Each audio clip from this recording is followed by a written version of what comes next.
ஓ லெவலுக்கு யோசிக்கிற மனோஜ் நீ. விக்கி தான் சொன்னான். கணக்கெல்லாம் ஆக்கிட்டீங்களேப்பா. பின்னர் யாரு சொன்னது? மனோஜா மனோஜா மனோஜ் விண்டோஸ் ரிமூவ் பண்ணிடு வேஸ்டா. அந்த படம் பேர்லாம் எனக்கு தெரியவே செய்யாதுண்ணா. இதுக்கு பருத்தி மூட்டை குடோன்லயே இருந்திருக்கும். கலகலப்பு first Manoj from hitech Velachery. ஏய் விக்கி தான் சொன்னான். நான் கலகலப்புன்னு முடிச்சதுக்கு அப்புறம் தான் ஒரு கான் ஆரம்பிச்சாரு. நான் என்ன போய் பாருங்க. இப்ப சொல்லு. ஏதோ சொல்றேன்.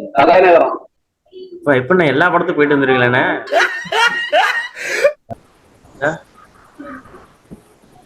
என்னடா பெட்டி கேக்குறாங்க சைடுல. பெட் இல்ல, நான் மட்டும் கலரா இருக்கேன்னு சொன்னாங்க. என் போன்ல பிளாஷ் ஆன் பண்ணி வச்சிருக்கேன். கொஸ்டின் பாஸ்னா இது தெரியும். மறக்காம சர்ப்ரைஸ் பண்ணுங்க.